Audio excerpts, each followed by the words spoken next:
পৃথিবীতে কোনো মানুষ দুনিয়া অথবা আখেরাত এটা পাওয়ার জন্য কেউ যদি দুনিয়া পেতে চায় তাহলে তাকে ফজর ঘুম বাদ দিতে হবে, কেউ যদি আখেরাত পেতে হয় তাহলে তাকে ফজর ঘুম বাদ দিতে হবে। কেউ যদি ফজর ঘুম বাদ না দেয় তাহলে সে দুনিয়াও হারাবে, আখেরাতও হারাবে, দুইটাই হারাবে। একজন সদ্য বিবাহিত একজন নারী রাসূল ইসলামকে তার স্বামীর ব্যাপারে বললেন যে আমার স্বামী সারা রাত ইবাদত করে। অভিযোগ হিসেবে এতটুকু যথেষ্ট নাকি? একজন পুরুষ তো সারা রাত ইবাদত করার কথা না, কারণ মাত্র বিয়ে করছে, সারা রাত কিসের ইবাদত করে? তার বউ আছে না? তো রাসূল ইসলাম বুঝলেন তো আসলে এই নারী যা বলার, বুদ্ধিমতী নারী যা বলার বলে দিয়েছে। তিনি তারা ডাকলেন, বলে ইয়া আব্দুল্লাহ, কি ব্যাপার, তুমি কি করো সারা রাত? বলে ইয়া রাসূল, ইবাদত করি।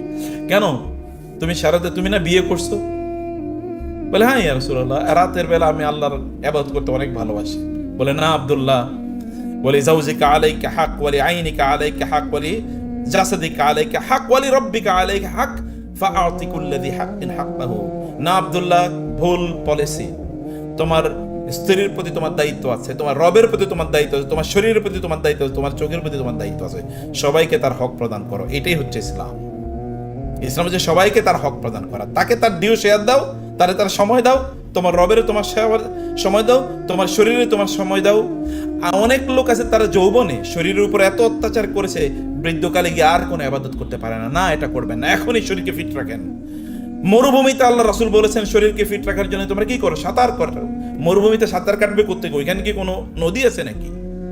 আরবে কোনো নদী আছে? কোনো নদী নাই তো, তাহলে সাঁতার কাটার কথা তিনি বলেছেন। ওয়াসিয়াহা ওয়া রিমায়া ওয়া রুকুবাল খায়ল, শরীরকে ফিট রাখতে হবে। মুসলমানরা, আরবরা কেন গোটা পৃথিবীকে নিয়ন্ত্রণ করতে পেরেছে জানেন কি? কারণ দুইটা। একটা হচ্ছে তারা খাইতো কম, এই কারণে শরীর ফিট। খেতো কম, শরীর ফিট। যত মানুষ বেশি খাবে তত কি শরীর আনফিট। আমার একটা ছেলে আছে, ও আমাদের ক্যামেরা চালায়। ও বলে স্যার আমি যখন আপনার লেকচার শুনি তার আগে আমি খাওয়া বন্ধ করে দিই 3-4 ঘন্টা আগে। আমি বলে কেন? বলে তখন আমি ভালো করে কথাটা বুঝি, আর নাই আমি বুঝি না। আমি বললাম তুমি তো দেখি সুন্নতের উপর আছো। রাসূলুল্লাহ সাল্লাল্লাহু আলাইহি ওয়াসাল্লাম কি বলেছেন? আমরা এমন একটা জাতি যে আমরা যখন খাই তখন পেট ভরে খাই না, আর যখন আমরা কেবল যখন ক্ষুধা লাগে তখন খাই, এর আগে আমরা খাই না। আমরা কেবল খাওয়ার জন্য খাই না, এই খাবার দেখলাম একটু খাইলাম, এরকম না। এখন তো 6 বেলা খায়, রাসূল সাল্লাল্লাহু আলাইহি ওয়াসাল্লাম খাইতেন সর্বোচ্চ 2 বেলা, কোনোদিন 1 বেলা। এবং তাদের ফিটনেস দেখেন, শারীরিক ফিটনেস কি! গোটা পৃথিবী তারা 1000 কিলোমিটার পর্যন্ত তারা ঘুরে বেরিয়েছে, মরুভূমিকে তারা তছনছ করে দিয়েছে। আর আমাদের অবস্থা কি? এসির নিচে থাকি, এরপরে 6 বেলা খাই, এরপরে খাওয়ার পরে ঘুমাই। হাদিসে এসে, সহিহ হাদিসে এসে কোনো ব্যক্তি খাবারের পরে যেন ঘুমিয়ে না পড়ে, বিশেষ করে রাতের খাবারের পরে ঘুমিয়ে পড়ে, এটা আল্লাহর রাসূল নিষেধ করে দিয়েছেন, নিষিদ্ধ এটা। তাহলে কি করতে হবে?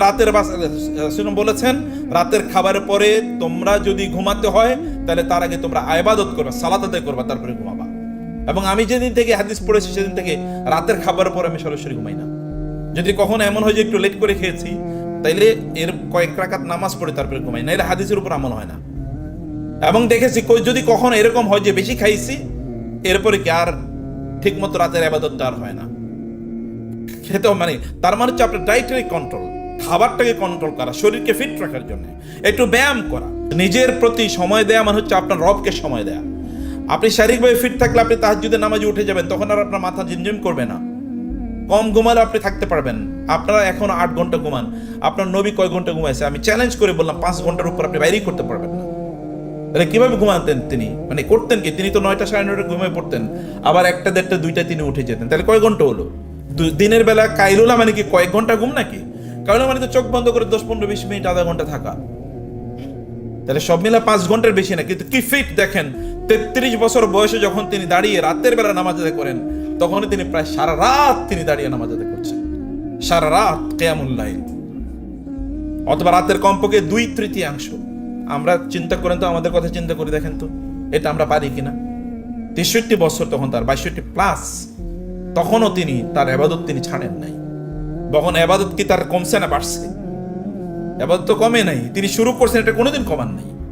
রাসূল সাল্লাল্লাহু আলাইহি ওয়াসাল্লাম আয়েশা রাদিয়াল্লাহু তাআলা প্রশ্ন করা হলো যে মা কানা কাইফা কানা আমালু রাসূলিল্লাহি সাল্লাল্লাহু আলাইহি ওয়াসাল্লাম, রাসূল সাল্লাল্লাহু আলাইহি ওয়াসাল্লামের ইবাদত কেমন ছিল? তখন তিনি বলতেন কানা আমালুহু আদ-দীমা, রাসূলুল্লাহ সাল্লাল্লাহু আলাইহি ওয়াসাল্লাম আমল ছিল আদ-দীমা। দীমা মানে হচ্ছে তিনি যেটা শুরু করতেন এটা কোনোদিন ছাড়তেন না, ওটা সব সময় তিনি করতেন।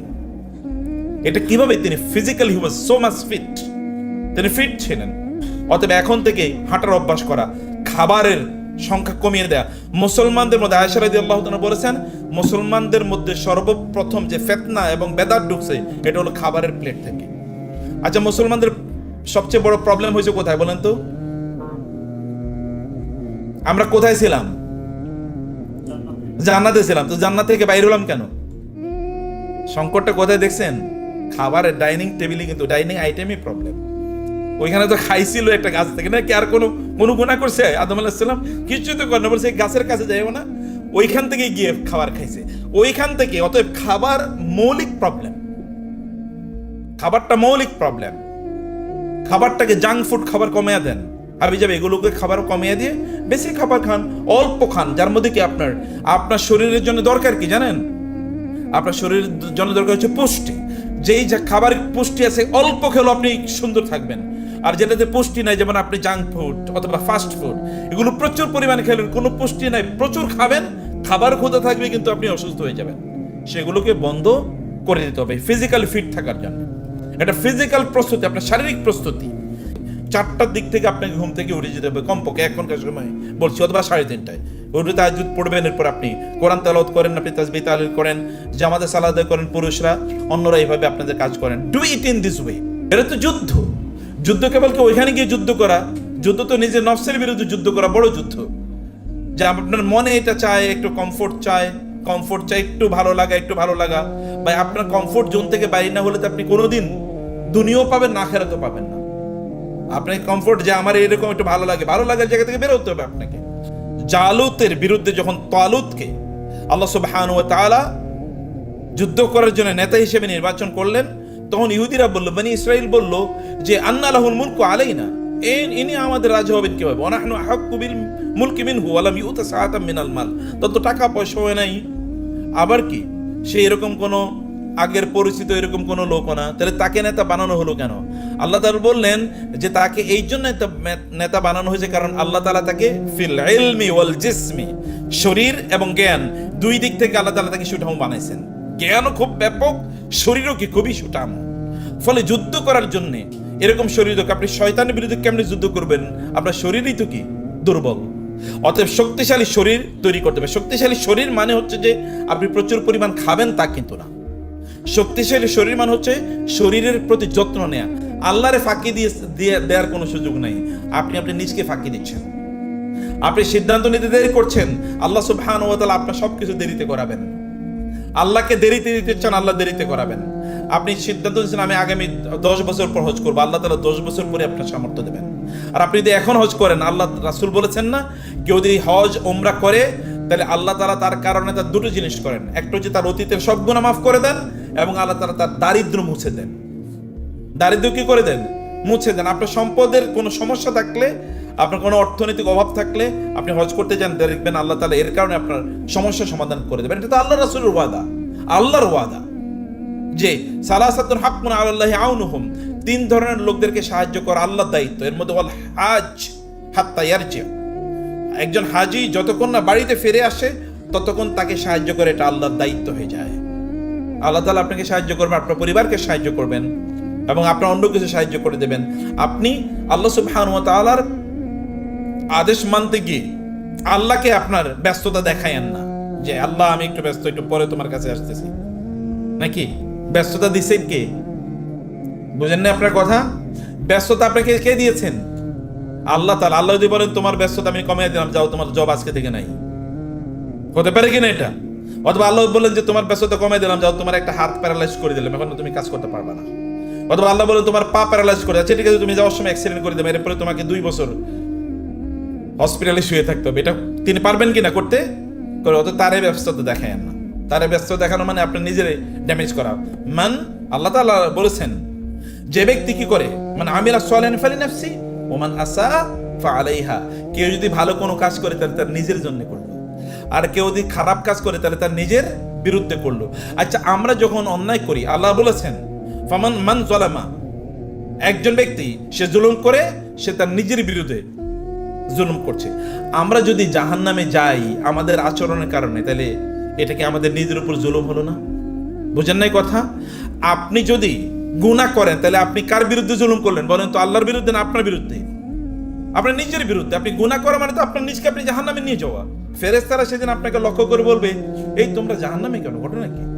আলাম ইয়াতিকুম রুসুলুম মিনকুম ইয়াতলুনা আলাইকুম আয়াতি রাব্বিকুম ওয়া ইউনজিরুনাকুম লিকা ইয়াউমিকুম হাদা। তোমরা জাহান্নামে যাচ্ছ কেন? তোমাদের কাছে কি রাসূল যায় নাই, নবী রাসূলরা যায় নাই, তাদের উত্তরসূরিরা যায় নাই, তোমাদেরকে সতর্ক করে নাই? তোমরা ঘটনা কি হয়েছে? ফেরেশতারা অবাক হয়ে যাবে, এই লোকেরা জাহান্নামের দিকে যাচ্ছে কেন দলে দলে? ওয়াসিকাল্লাযিনা কাফারু ইলা জাহান্নামা যুমারা, তারা দলে দলে জাহান্নামে যাচ্ছে কেন? আল্লাহ তাআলা বলেছেন যে তোমরা তোমাদের নিজের উপর জুলুম করো না, তোমরা তোমাদের নিজের উপর জুলুম করো না। নিজের উপর জুলুম করেন না প্লিজ। নিজেদেরকে জান্নাতের উপযুক্ত করে তৈরি করেন। আপনার আমল কেউ করবে না, আপনার আমল আপনাকেই করতে হবে। এই যে আমাদের বাপদাদাদের এখানে বলেন তো, আমাদের বাপদাদার বুড়োরাও আছেন, বাপদাদাদের নাম কয়বার স্মরণ করছেন? কয়বার বাপদাদার জন্য দোয়া করছেন? কয়বার? এরা তো আপনার ভালো জেনারেশন। আর ফাখালাফা মিন বাদিহিম খালফুন আদাউস সালাতা ওয়াত্তাবাউশ শাহওয়াতি ফাসাউফা ইয়ালকাউনা গায়্যা।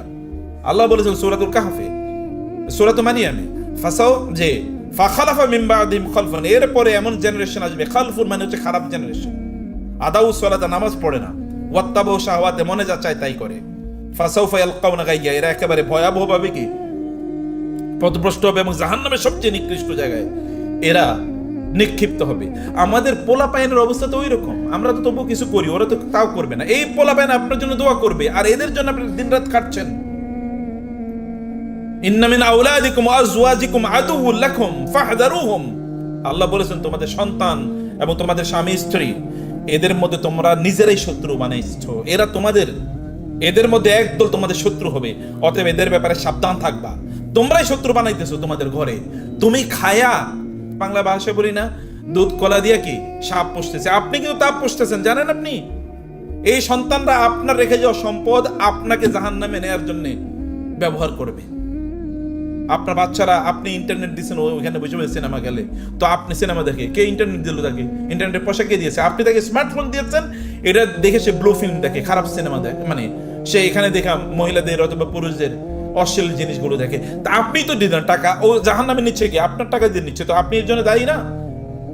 আপনি তো এই জন্য দায়ী, আপনি ওর জন্যে, আপনি ওর জন্যে নিজকে মনে করছেন আমি না থাকলে ওদেরকে কে বাঁচাবে, এই কারণে আপনি হজে যাবেন না। আমি না থাকলে, আমি যদি এখনই টাকা পয়সা খরচ করি তাহলে ওদের ভবিষ্যতে কি হবে, এরকম আপনি চিন্তা করছেন। আপনি কি জানেন না আপনাকে ছাড়া আল্লাহ তাআলা ওদেরকে সৃষ্টি করছেন?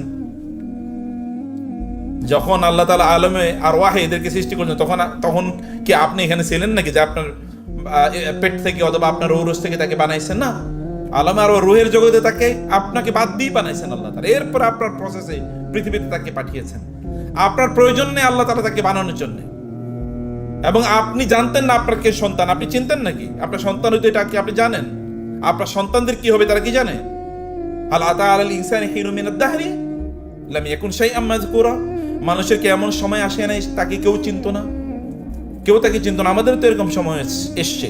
আমাদের সন্তানরা কিন্তু আমাদের সন্তান হওয়ার আগে তারা কি আল্লাহর বান্দা, তারা আল্লাহর বান্দা। অতএব আল্লাহকে তাদের ব্যাপারে হাইকোর্ট দেখায়েন না যে তাদের জন্য সম্পদ করে যাচ্ছেন, আল্লাহকে দেবেন না। তার জন্য বিল্ডিং এখনো বানাচ্ছেন, তার জন্য স্কুল কলেজ ইউনিভার্সিটি ইত্যাদিতে পড়াইতে প্রচুর পরিমাণ খরচ, এই কারণে আপনি যাচ্ছেন না। আল্লাহকে হাইকোর্ট দেখায় লাভ নাই। আল্লাহ সুবহানাহু ওয়া তাআলা এগুলো সব জানেন, অন্তরের ব্যাপারে সব আল্লাহ সুবহানাহু জানেন। তো বারাকাল্লাহু ফিকুম, আমি সবাইকে কৃতজ্ঞতা জানাচ্ছি যে আপনারা আজকে জয়েন করেছেন। মাশাআল্লাহ, সকাল থেকে আপনারা আছেন। আমরা যেন এটা কন্টিনিউ করবো ইনশাআল্লাহ। এই হয়তোবা এই জোনে হবে না, কিন্তু অন্য জোনগুলোতে হবে। কিন্তু আপনারা অনলাইন সেশনগুলোতে আমার মনে হয় শরীফ ভাই সবার কাছ থেকে ওনাদের হোয়াটসঅ্যাপ নাম্বারগুলো নিয়ে আমাদের মনে গ্রুপে সবাই কানেক্ট করে দেওয়া দরকার, যেন আমাদের বিভিন্ন প্রোগ্রামে আপনি জয়েন করেন। আর আপনারাও দাওয়াতি কাজ করবেন, আপনারা বলবেন মানুষকে কথাগুলো যেগুলো আপনি শুনেছেন, মানুষকে ওগুলো আপনারা বলেন, যেন মানুষও দিন সম্পর্কে জানে। আপনি দায়ী হতে পারেন। ওমান আহসানু কাওলাম মিম্মান দাআ ইলাল্লাহি ওয়া আমিলা সলিহা ওয়া ক্বালা ইন্নানি মিনাল মুসলিমিন। নিজে আমল করবে এবং মানুষকে ওই আমলের প্রতি দাওয়া দেবে, এর চেয়ে উত্তম মানুষ আর কে হতে পারে? এর চেয়ে ভালো কথা আর কার কথা হতে পারে? আল্লাহ তাআলা আমাদেরকে সেরকম যেন আমরা হতে পারি, সে তৌফিক আল্লাহ তাআলা আমাদেরকে দান করুন। আল্লাহুম্মা আমিন। হাযা ওয়া সাল্লাল্লাহু সুবহানাহু ওয়া তাআলা নবিয়ানা মুহাম্মদ ওয়া আলিহি ওয়া সাহবিহি আজমাইন। সুবহানাকাল্লাহুম্মা ওয়া বিহামদিকা আশহাদু আল্লা ইলাহা ইল্লা আনতা আস্তাগফিরুকা ওয়া আতুবু ইলাইক। ওয়াসসালামু আলাইকুম ওয়া রাহমাতুল্লাহি ওয়া বারাকাতুহু।